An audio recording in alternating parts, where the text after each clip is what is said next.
Train में सफर करते हैं तो जरा सावधान रहिए, कोई भी आपका मोबाइल चोरी करके भाग सकता है। देखिए रिपोर्ट। खगड़िया के मानसी स्टेशन पर लोगों ने एक मोबाइल चोर को अच्छा सबक सिखाया। दरअसल मानसी स्टेशन पर ट्रेन जैसे ही प्लेटफॉर्म से आगे बढ़ी, इस शातिर चोर ने खिड़की के पास बैठे यात्री का मोबाइल छीनने के लिए झपट्टा मारा, लेकिन इस बार दांव उल्टा पड़ गया। मुस्तैद यात्रियों ने भाग रहे चोर का हाथ अंदर से कसकर दबोच लिया। ट्रेन रफ्तार पकड़ चुकी थी, चोर को छोड़ना उसकी मौत को दावत देना था। यात्रियों ने सूझबूझ दिखाई और उसका हाथ नहीं छोड़ा। अंजाम यह हुआ कि मानसी से लेकर खगड़िया स्टेशन तक पूरे 7 किलोमीटर के सफर में यह चोर खिड़की से बाहर हवा में लटक कर अपनी जान की भीख मांगता रहा। मौत का और जिंदगी के बीच झूलता हुआ यह चोर आखिरकार खगड़िया स्टेशन पहुंचा। ट्रेन रुकते ही यात्रियों ने इसे नीचे उतारा और सीधे रेलवे पुलिस के हवाले कर दिया। इस खौफनाक सफर का वीडियो अब सोशल मीडिया पर तेजी से वायरल है। वायरल वीडियो में साफ देखा जा सकता है किस तरह ट्रेन में बैठे यात्री लोग अब मोबाइल चोर का हाथ पकड़े हुए हैं और मोबाइल चोर ट्रेन के खिड़की से लटका हुआ है। यात्री उससे लगातार पूछताछ भी कर रहे हैं, तभी ट्रेन खगड़िया पहुंच जाती है और फिर मोबाइल चोर को पुलिस के हवाले कर दिया जाता है।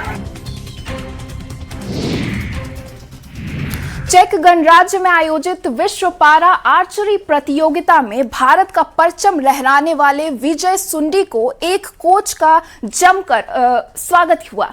ऐसा स्वागत जो आपने कभी नहीं देखा होगा। देखिए रिपोर्ट।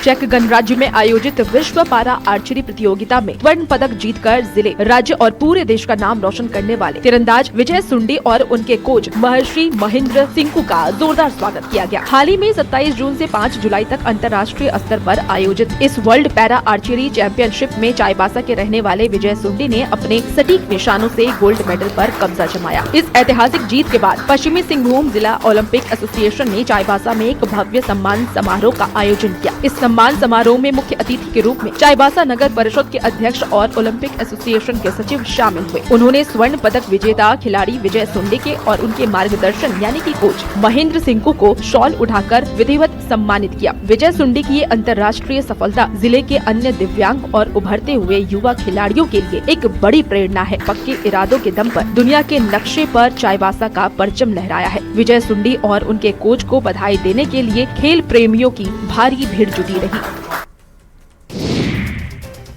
उत्तर प्रदेश के बागपत के आम की मिठास अब पूरी दुनिया में महक रही है। इस आम को चखने के लिए थाईलैंड की राजदूत बागपत के आम महोत्सव पहुंची। देखिए रिपोर्ट। बागपत का प्रसिद्ध रटोल आम एक बार फिर अंतर्राष्ट्रीय सुर्खियों में है। अपनी अनोखी मिठास और बेमिसाल स्वाद के लिए दुनिया भर में मशहूर इस आम के सम्मान में बागपत के रटोल गांव में एक भव्य आम महोत्सव का आयोजन किया गया, जिसने हर किसी का ध्यान खींचा है। इस खास महोत्सव में बागपत की जिलाधिकारी और थाईलैंड की राजदूत ने विशेष रूप से शिरकत की।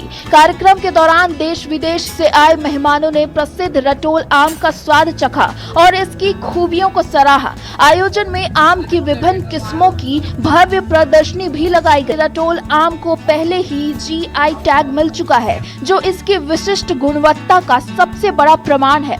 अपनी लाजवाब सुगंध और अलग स्वाद के कारण इस आम की मांग न सिर्फ देश के बाजारों में बल्कि विदेशों में भी लगातार बढ़ रही है। इस महोत्सव का मुख्य उद्देश्य रटोल आम को एक बड़ा वैश्विक बाजार दिलाना है। विश्व प्रसिद्ध श्रावणी मेला बेहद नजदीक है और इसे लेकर जिला प्रशासन की तैयारियां तेज हो चुकी है। अगर आप भी इस बार बाबा के धाम जाने की सोच रहे हैं तो ये खबर आपके लिए बेहद जरूरी है। रिपोर्ट देखिए।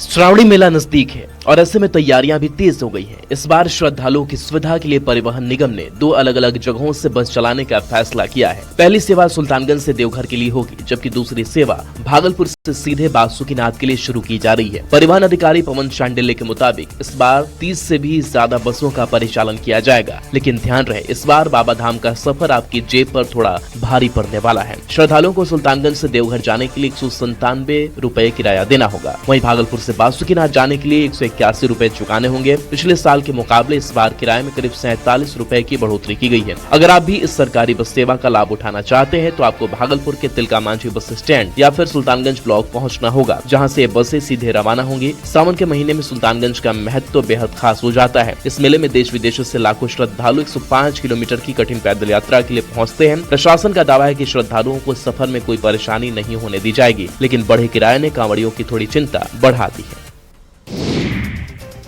अगर आप इस मॉनसून किसी ऐसी जगह घूमने का प्लान बना रहे हैं जहां प्रकृति का सबसे अद्भुत रूप दिखे, तो देर किस बात की, बैग पैक कीजिए और निकल पड़िए जमुई के इस खूबसूरत पंचभूर झरने की सैर पर, क्योंकि ये डेस्टिनेशन आपका इंतजार कर रहा है। रिपोर्ट देखिए। लगातार हो रही झमाझम बारिश के बाद इस झरने का जल प्रवाह काफी तेज हो गया है। घने जंगलों, ऊंची पहाड़ियों के बीच से जब यह सफेद दुधिया पानी कल कर नीचे गिरता है तो नजारा देखने लायक होता है। चारों तरफ फैली हरी भरी वादियों ने इसकी खूबसूरती में चार चांद लगा दिए हैं। यही वजह है कि इन दिनों पंचभूर झरना न सिर्फ जमुई बल्कि आसपास के कई जिलों और पड़ोसी राज्य झारखंड से आने वाले पर्यटकों का सबसे पसंदीदा ठिकाना बन गया है। मानसून के इस मौसम में यहाँ सैलानियों की भारी भीड़ उमड़ रही है। शहर की भागदौड़ से दूर प्रकृति की गोद में सुकून की कुछ पल बिताने के लिए ये एक परफेक्ट जगह है। लोग यहाँ अपने परिवार और दोस्तों के साथ पिकनिक का आनंद लेने आ रहे हैं, साथ ही इस हसीन नजारे को अपने कैमरे में और सोशल मीडिया के लिए कैद कर रहे हैं। पंचभूर झरना सिर्फ घूमने फिरने की जगह नहीं बल्कि स्थानीय लोगों की जिंदगी का भी अहम हिस्सा है। एक समय माओवादियों के भय के कारण लोग यहाँ आने से डरते थे, लेकिन अब हालात पूरी तरह से बदल चुके हैं। आज बिना किसी भय के बड़ी संख्या में पर्यटक यहाँ पहुँच रहे हैं और प्राकृतिक सौंदर्य का आनंद ले रहे हैं। वैसे तो पुल और सड़कों को बनाना सरकार का काम है, लेकिन जब सरकार नहीं सुनती है तो वही करना पड़ता है जो बेतिया के लोगों ने किया है। रिपोर्ट देखिए।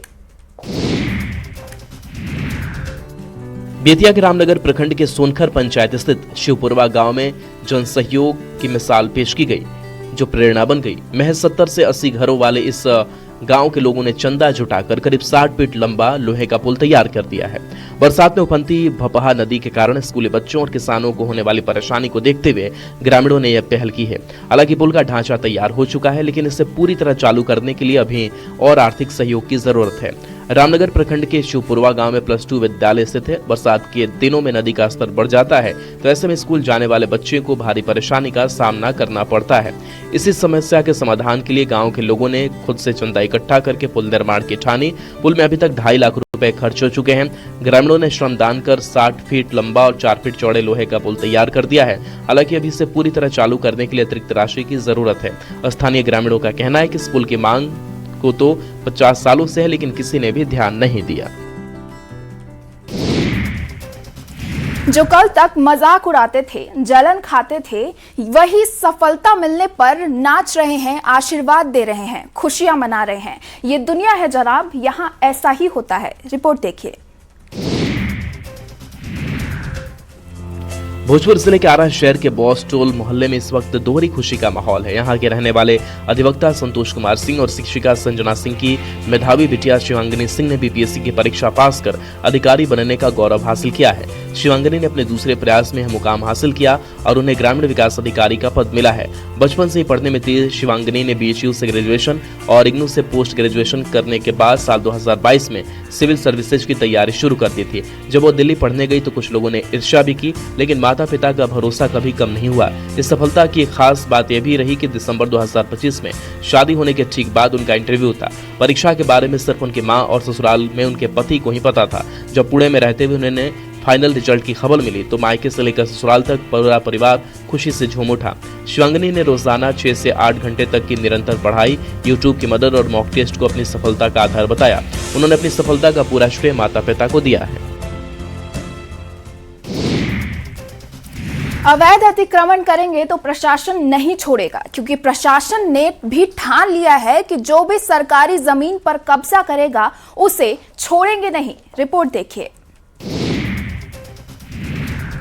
बेगूसराय में जिला प्रशासन ने एक बार फिर अतिक्रमण के खिलाफ बड़ी कार्रवाई करते हुए अवैध निर्माण पर बुलडोजर चलाया है। साहेबपुर कमाल थाना क्षेत्र के हीरा टोल स्थित लालू यादव चौक के पास NH 333B के किनारे बनी दुकानों को ध्वस्त कर दिया गया। प्रशासन की एक कार्रवाई शुरू होते ही पूरे इलाके में अफरा तफरी मच गई और दुकानदार आनन फानन में अपना सामान समेटने में जुट गए। प्रशासन का कहना है कि ये कार्रवाई न्यायालय के आदेश और जिला प्रशासन के निर्देश पर की गई है। सड़क किनारे इन अवैध दुकानों की वजह से अक्सर जाम और सड़क दुर्घटनाएं हो रही थी। वाहन चालक सड़क पर ही गाड़ियां खड़ी कर चाय नाश्ता करने लगे थे, जिससे हादसों का खतरा बना रहता था। इसी को देखते हुए SDM और अंचल अधिकारी की निगरानी में ये बड़ी कार्रवाई की गई, जिसके बाद अब पूरा इलाका खाली नजर आ रहा है। दूसरी तरफ बुलडोजर एक्शन के बाद प्रभावित दुकानदार नाराज हैं। दुकानदारों का आरोप है कि प्रशासन ने उन्हें बिना सूचना दिए सीधे दुकानों को तोड़ना शुरू कर दिया, जिससे उन्हें भारी आर्थिक नुकसान उठाना पड़ा है।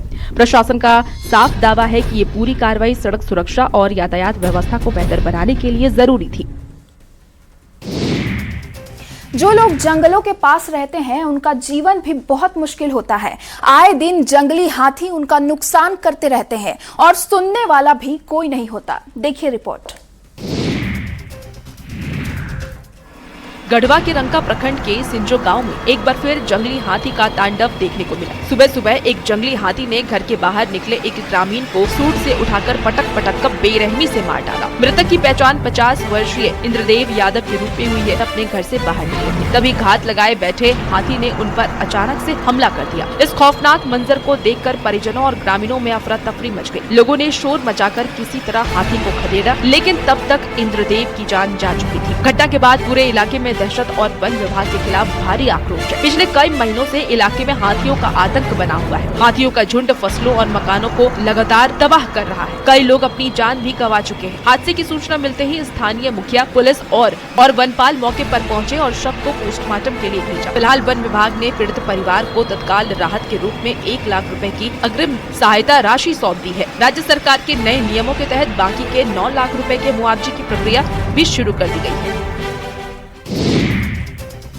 आपने अक्सर बारात में ढोल नगाड़े बजते देखे होंगे, लेकिन मुंगेर में पुलिस पूरे गाजे बाजे के साथ एक भगौड़े आरोपी के घर पहुंची। देखिए रिपोर्ट। मुंगेर जिले में पुलिस ने हथियार तस्करों के खिलाफ अपना शिकंजा और ज्यादा कस लिया है। एक तरफ जहां पुलिस तस्करों को ढूंढ कर सलाखों के पीछे भेज रही है, तो दूसरी तरफ फरार आरोपियों के घरों पर अब अदालती हथौड़ा चलना शुरू हो गया है। इसी कड़ी में पुलिस ने एक फरार हथियार तस्कर के घर पहुंचकर भारी पुलिस बल की मौजूदगी में ढोल नगाड़े बजाए और मुनादी करवाते हुए इश्तिहार जज्बा किया। पुलिस ने आरोपी को सख्त चेतावनी दी है कि अगर उसने तय समय सीमा के भीतर अदालत में आत्मसमर्पण नहीं किया तो उसके घर की कुर्की जब्ती कर ली जाएगी। मामला मुंगेर नगर के कोतवाली थाना क्षेत्र का है, जहां अवैध हथियार तस्करी के मामले में लाल दरवाजा निवासी चंदन सहनी काफी समय से फरार चल रहा है। पुलिस जब गाजे बाजे के साथ आरोपी के घर पर पहुंची तो पूरे इलाके में हड़कंप मच गया। मुंगेर पुलिस का साफ कहना है कि जिले में अवैध हथियार तस्करी के पूरे नेटवर्क को नेस्तनाबूद करने के लिए ये विशेष अभियान चलाया जा रहा है। तस्करों की संपत्तियों को कुर्क करने की तैयारी में है, जो कानून से भाग रहे हैं। पुलिस की इस सख्त कार्रवाई से फरार अपराधियों में हड़कंप मचा हुआ है।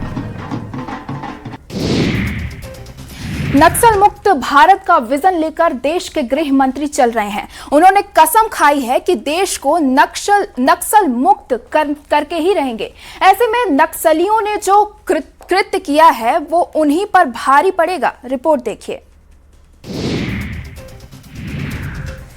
गया जिले में सीआरपीएफ के जवानों ने नक्सलियों की एक खौफनाक साजिश को समय रहते नाकाम कर दिया। लुटवा थाना क्षेत्र के घने जंगलों में चलाए गए एक विशेष सर्च ऑपरेशन के दौरान जवानों ने करीब 4 किलो का आईईडी बरामद किया है। जानकारी के मुताबिक सीआरपीएफ की 47वीं बटालियन के जवान सोंदाहा कैंप से दुमारी नाला जंगल क्षेत्र में विशेष तलाशी अभियान चलाए जा रहे थे। इसी दौरान जवानों की नजर काले पॉलिथीन में लिपटे एक स्टील कंटेनर पर पड़ी। जब उसकी जाँच की गयी तो उसमें खतरनाक विस्फोटक आईईडी छिपा हुआ मिला। आशंका जताई जा रही है कि नक्सलियों ने सुरक्षा बलों की गाड़ियों और जवानों को निशाना बनाने के लिए इस बम को जंगल के रास्ते में छिपा रखा था। अगर सही समय पर ये विस्फोटक बरामद न होता तो सुरक्षा बलों के साथ साथ स्थानीय ग्रामीणों को भी भारी नुकसान पहुंच सकता था। ये सभी सुरक्षा मानकों का पालन करते हुए डिमोलेशन के जरिए उस खतरनाक आईईडी को सुरक्षित तरीके से नष्ट कर दिया गया। विस्फोटक को डिफ्यूज करने के बाद सुरक्षा बलों ने आसपास के जंगलों में बड़े पैमाने पर कॉम्बिंग ऑपरेशन चलाया है, ताकि नक्सलियों की हर चाल को नाकाम किया जा सके।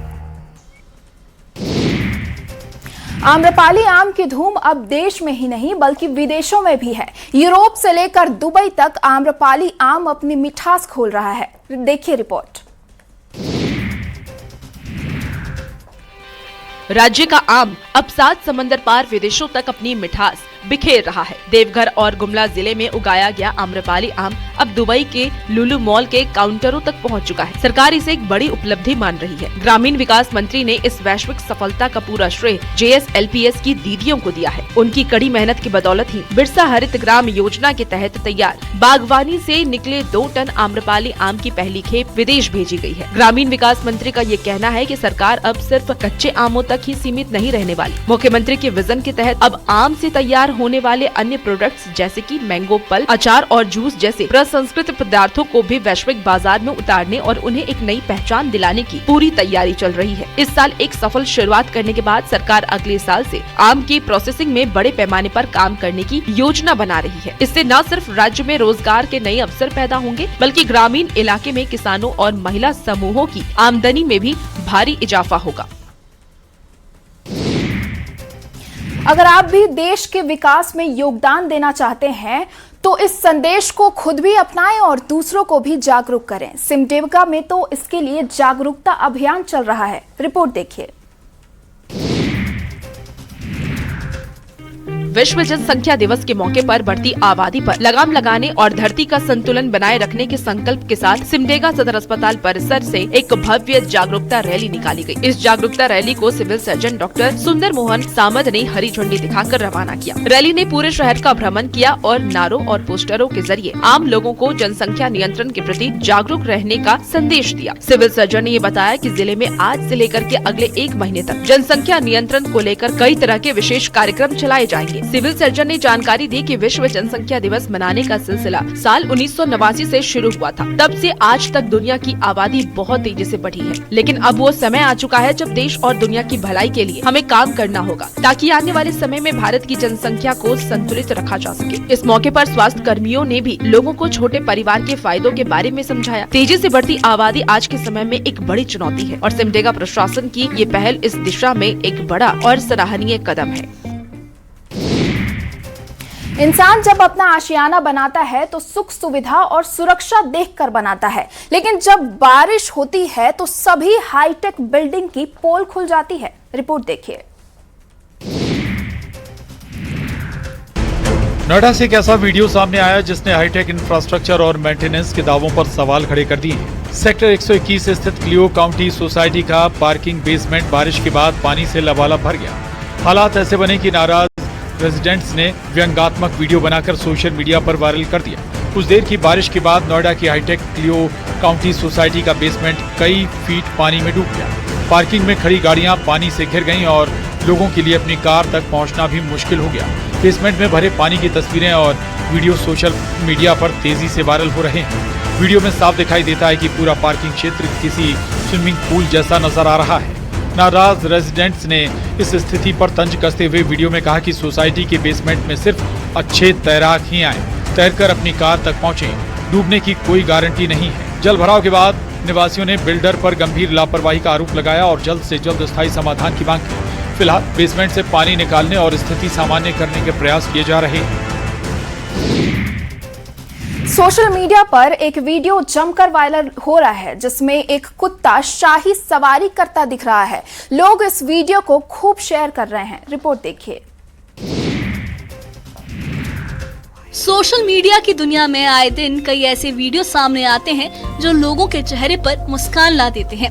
ऐसा ही एक वीडियो इन दिनों तेजी से वायरल हो रहा है जिसमें डॉगेश भाई की शाही सवारी देखने को मिल रही है।